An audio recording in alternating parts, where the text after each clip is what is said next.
नमस्कार बच्चों, कैसे हो? ठीक हो ना। मैं आज फिर आपके सामने पहला पाठ लेकर चल रहे हैं कक्षा 9 का भूमिति के मूलभूत सबूत। पिछले वीडियो में हमने रेखाखंड की परिभाषा और उसके गुणधर्मों का अध्ययन किया था।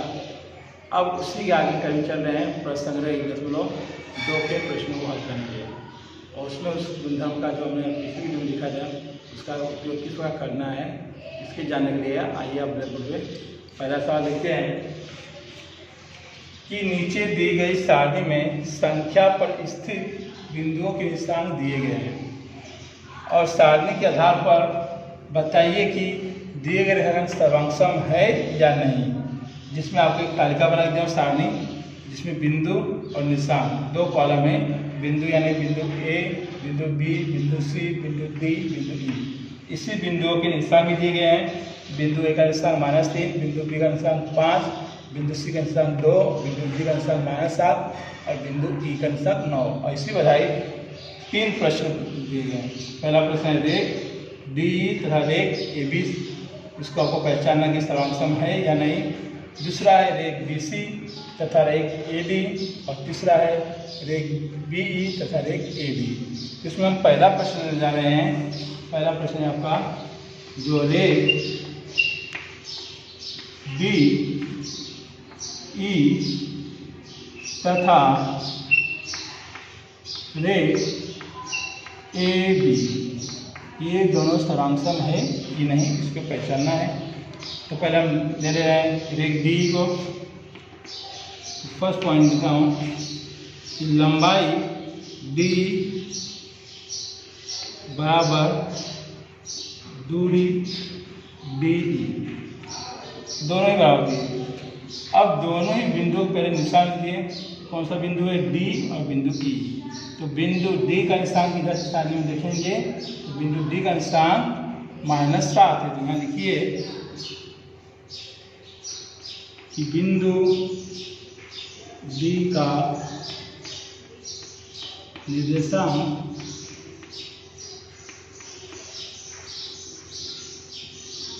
कितना है? -7। दूसरा बिंदु कौन सा है? ई। इस सारणी में देखिए बिंदु ई का है, यहाँ पर ई का निशान 9। तो यहाँ लिखेंगे बिंदु ई का निर्देशांक कितना है जी? 9। अब आपको पहचानना है कि -7 और 9 ये दो संख्या बड़ी संख्या कौन सी है? तो जाहिर सी बात है आप सीधा हिसाब कीजिएगा। एक संख्या ऋणात्मक है, दूसरी धनात्मक। तो धनात्मक संख्या सदैव ऋणात्मक संख्या से बड़ी होती है, इसे बढ़ेगा, चिन्ह बढ़ गया। अब इसको हल करेंगे तो लिखेंगे डिस्टेंस डी ई बराबर 9 -7, यानी बड़े निशान में छोटे निशान को घटाएंगे। 9 का 9 -+7, 9 और 7 कितना हो गया? 16। तो ये आपका आ गया डिस्टेंस डी ई बराबर 16 इकाई। अब ये डिस्टेंस डी ई किसके बराबर? लंबाई डी, इसलिए हो जाएगा लंबाई डी ई बराबर डिस्टेंस डी ई बराबर 16 इकाई। कथन नंबर ए। और उसी प्रकार दूसरा दूरी दिया है आपको, क्या है? A B. ए बी निकालना है तो लिखेंगे फिर इधर सेकेंड पॉइंट कि लंबाई ए बी बराबर डिस्टेंस ए बी, और दोनों बिंदु के निशान पहचानिए। बिंदु ए का निशान -3, तो यहाँ लिखिए बिंदु ए का निर्देशांक -3। दूसरा कौन सा बिंदु है? बी। तो बिंदु बी का निर्देशांक कितना है जी? बी का देखिए, बी यहाँ है, कितना है? 5, यहाँ 5 हो गया। अब दिखाएंगे -3 और 5 में बड़ा कौन? तो धातु संख्या तो -5, -3 और 5 में 5 बड़ी होगी। अब घटाएंगे दूरी का सूत्र उपयोग करके। डिस्टेंस ए बी बराबर 5 -3, 5 - +3 हो गया 5 और 3 मिलके 8। तो दूरी आ गई ए बी की कितनी? 8 इकाई। अब ये ए बी किसका होता? लंबाई ए बी के यहाँ लिख देंगे लंबाई ए बी बराबर डिस्टेंस ए बी बराबर 8 इकाई। कथन नंबर 2। अब कथन 1 को देखिए, 1 का कितना मान है? 16। अब कथन 2 का मान कितना आया?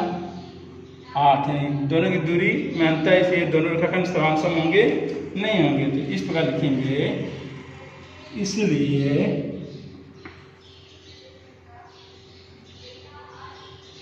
लंबाई डी बराबर लंबाई ए बी, दोनों की दूरी असमान है, तो इसलिए कट कर देंगे और लास्ट में लिख देंगे कि रेख डी तथा रेख ए बी सर्वांशम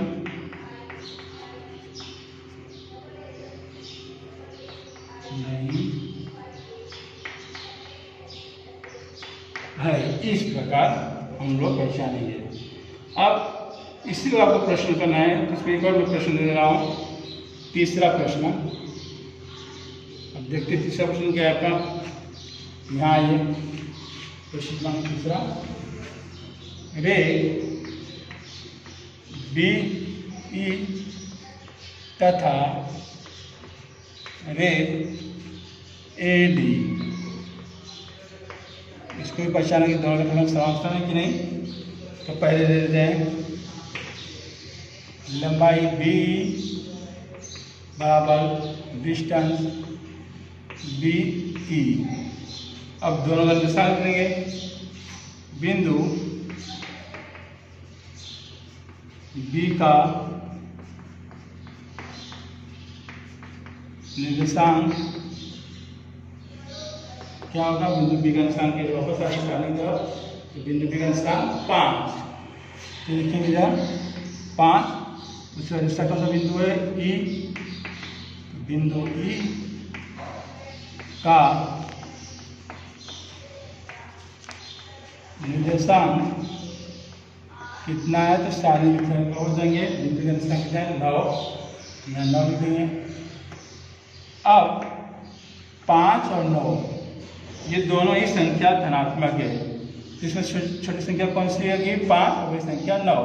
बड़ी संख्या जब चिन्ह करेंगे बढ़ेगा, इसलिए हो जाएगा, निकालेंगे लंबाई बी ई बराबर 9 - 5, यानी घटाइए 9 से 5 कह 4 इकाई किसका आएगा? लंबाई बी ई का। और ये लंबाई बी किसके बराबर है? तो डिस्टेंस के बराबर, डिस्टेंस बी लंबाई बी ई बराबर डिस्टेंस बी ई बराबर 4 इकाई। कथन नंबर 1 दे दिए। अब उसी प्रकार दूसरी दूरी है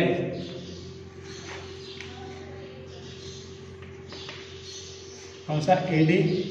तो लंबाई ए डी बराबर डिस्टेंस ए डी।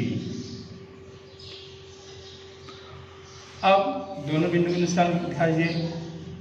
बिंदु ए का निर्देशांक कितना है जी? तो बिंदु का निर्देशांक -3 है, सारणी में देख लीजिएगा। और दूसरा बिंदु कौन सा है? डी। बिंदु डी का निर्देशांक कितना है, स्थान में चेक कर लीजिएगा, -7। अब -3 और -7 में आपको पहचानना कि छोटी संख्या कौन सी, बड़ी संख्या कौन सी। तो देखेंगे आपके सामने -3 और -7 दोनों ही ऋणात्मक संख्या, और ऋणात्मक संख्या में सबसे छोटी संख्या सबसे बड़ी संख्या होती है। तो इस तरफ बड़े का चिन्ह है, -3 किससे बड़ी है, -7 से। और जब इसको हल करेंगे तो डिस्टेंस AD बराबर -3 -7, -3 जो करते हो +7 और 7 गया, जब 4 इकाई इसकी दूरी डिस्टेंस AD की, इसको दे दी हमने कथन नंबर 2, बराबर। अब कथन 1 और 2 को देखिए। एक की लंबाई कितनी है, 4 इकाई, दूसरे की है 2 इकाई। तो ये दोनों बराबर होंगे किसके, डिस्टेंस यानी लंबाई AD बराबर किसके का, डिस्टेंस AD के, और 4 इकाई। ये जो कथन नंबर 2 यहाँ गलती से लिखा गया है। अब कथन 1 2 में दोनों का मान समान है, इसलिए लंबाई BE बराबर लंबाई AD कथन 1 तथा 2 से, इसलिए लिख सकते हैं कि रे BE तथा रे AD सर्वांशम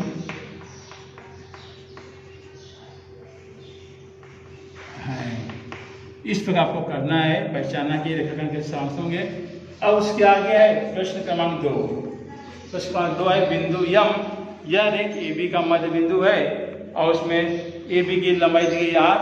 तो पूछा गया है AM की लंबाई ज्ञात करो। तो इसके ध्यान दीजिए, रेख AB हम पहले बना लेते हैं। देखिए अब सामने बना रहा हूँ, ये रेख AB, नाम लीजिए इसको, ये रेख AB है।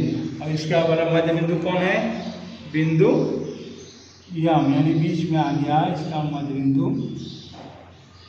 M। और जब ऐसे लिखा है तो क्या जरूरी है कि AM समान होगा MB के। तो हम लिखेंगे यहाँ पे कि बिंदु M यह रेख AB का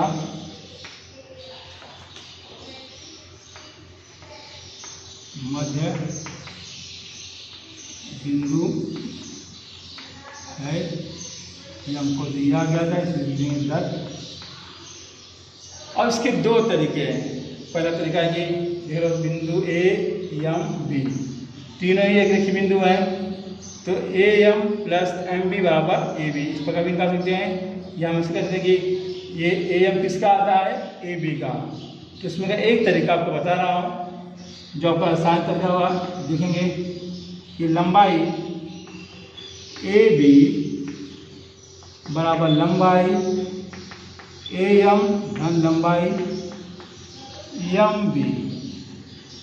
क्यों ऐसा, तीनों बिंदु कैसे हैं, एक रेखीय बिंदु हैं। अब AB का मान हमको दिया गया है, कितना दिया गया है, 8। तो 8 रख देंगे। अब लंबाई AM 0 करते हो। अब ये मध्य बिंदु है जिसके वजह से AM बराबर क्या होगा, MB, यानी MB बराबर किसके, AM के। तो MB के स्थान पे हम किसको रख देंगे, AM को। यहाँ पे हो जाएगा AM किसके अनुसार, तो इधर लिखेंगे 10 से लिया गया है। अब 8 को ऐसे ही, अब AM और AM कितना, ये 1 और ये 1 मिलकर हो गया 2 लंबाई AM। अब दो लंबाई AM के साथ क्या रूप में है, गुणे के रूप में। जैसे वहाँ से पक्षांतर करेंगे, दाएं से बाएं की तरफ आएंगे तो कौन सा रूप लेगा, भाग का 2 2 लंबाई AM, 2 एकम 2, 2 चौके 8, यानी 4 इकाई लंबाई किसकी हो गई, लंबाई AM। इस प्रकार हम लोग AM का मान ज्ञात कर सकते हैं। ये था आपका दूसरा सवाल। उसी तरफ चलते हैं सवाल नंबर 3। बिंदु P या रेख CD का मध्य बिंदु है, तो CP बराबर 2.5, तो रेख CD की लंबाई क्या करो। इसके लिए हमें आकृति बनाना चाहिए जिससे आपको करने में थोड़ा आसानी होगी। ये हो गया रेखाखंड बना लिए, इसको नाम दे दिए C, इसको नाम दे दिए D, और मध्य बिंदु क्या है इसका P, इसको लीजिए P, जिसके अनुसार मध्य बिंदु तो ये दोनों दूरी समान हो जाएगी। और फिर से चलेंगे आगे, जैसे इसके पीछे सवाल किए थे फिर उसे लिखेंगे जो कथन दिया गया है कि बिंदु P यह रेख CD का मध्य बिंदु है। ये हमको दिया था कथन में, दिए बराबर। अब उसी प्रकार जाएंगे कि लंबाई CD बराबर लंबाई CP प्लस लंबाई PD। ये तीनों बिंदु कैसे हैं, एक रेखीय, इसका कारण देंगे C dash P dash D, इसकी वजह से आपकी लाइन बराबर हो गई। अब CD का मान दिया है आपको, नहीं दिया, तो ये यूँ कहीं लिखेंगे CD। अब लंबाई CP ऐसे ही रख रहा हूँ। अब लंबाई PD, अब देखो आपके यहाँ दिया लगे CP और PD, यानी बिंदु P क्या था, मध्य बिंदु का रेखाखंड CD का, इससे जितनी CP की लंबाई होगी उतनी PD की, यानी CP बराबर PD होगा। तो जहाँ CP जो मध्य रखें, जहाँ PD है वहाँ पर CP रख सकते हैं। तो लंबाई CP किसकी वजह से, 10 से लिया गया है ये। अब लंबाई CD ऐसे चलेगा,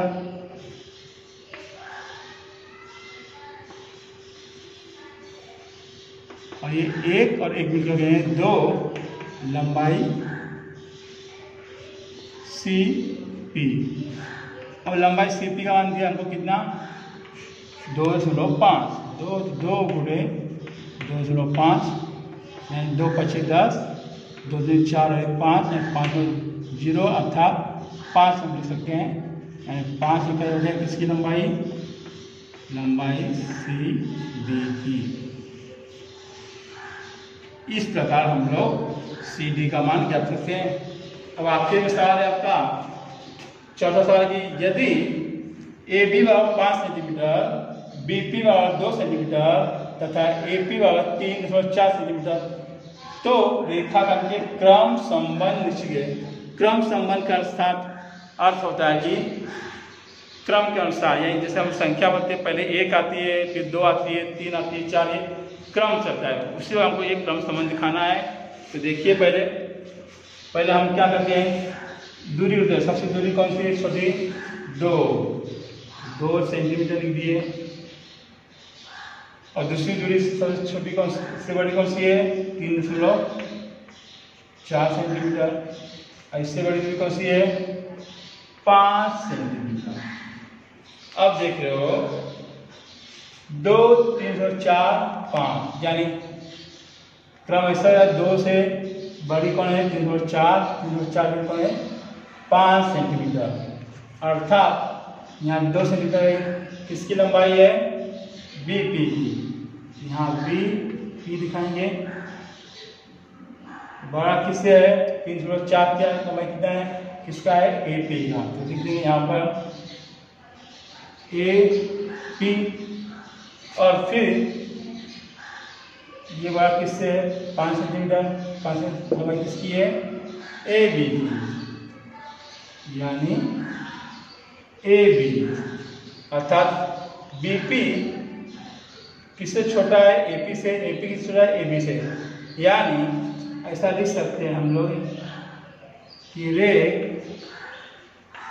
बीपी छोटा है रेख एपी से और रेख एपी किससे छोटा है रेख ए बी से, ये या ऐसा लिख सकते हो कि रेख ए बी बड़ा है किससे रेख एपी से और रेख एपी किससे बड़ा है रेख बीपी से। इस प्रकार हम लोग क्रम संबंध निश्चित कर सकते हैं। तो ये थे आपके 1.2 प्रश्न के टोटल 4 सवाल। चारों को ध्यानपूर्वक देखिए, समझिए। अगर समझ में ना आए तो फिर से आप हमको शुक्र को अपने ग्रुप पे सवाल पूछ सकते हैं और आपको सवाल करके दिखाना भी है, जिसके पश्चात ये हम बता देंगे आपका किया गया सवाल सही है या गलत। तब तक के लिए अगले वीडियो में मुलाकात होगी और तब तक के लिए मैं आपसे विदा लेना चाहता हूँ। नमस्कार जी।